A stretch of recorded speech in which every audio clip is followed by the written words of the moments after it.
السلام عليكم ورحمة الله وبركاته. دفعة 2023 معاكم مستر خالد بكير. إن شاء الله السنة دي هنبقى موجودين على منصة القمة لأي حد حابب يتابع معانا أونلاين، سواء أنت في أولى ثانوي أو في تانية ثانوي.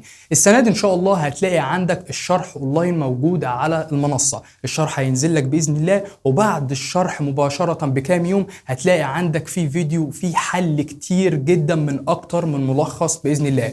مش بس كده، هتلاقي اللي أنا مديك أصلا واجبات موجودة على المنصة، وفي بنك أسئلة إن شاء الله هنعمله. يعني من الآخر أنا معاك مش هسيبك. طب لو أنت في حتة في الشرح معينة مش فاهمها، أو في سؤال أنت مش عارف تحله وقفلت معاك خالص، أنا إن شاء الله هحدد لك بعض المواعيد هنطلع فيها إن شاء الله لايف، والحاجات دي بإذن الله هنبدأ إن إحنا نشرحها مع بعض. لو في أي سؤال أنت مش عارفه هنحله مع بعض إن شاء الله. فأنت كده ما عندكش أي حجة إن أنت تقع في الفيزياء. إن شاء الله السنة دي الفيزياء في جيبك. فلو أنت أولى ثانوي أو تانية ثانوي وما بدأتش فيزياء، طمن، إحنا إن شاء الله السنة دي مع بعض في منصة القمة.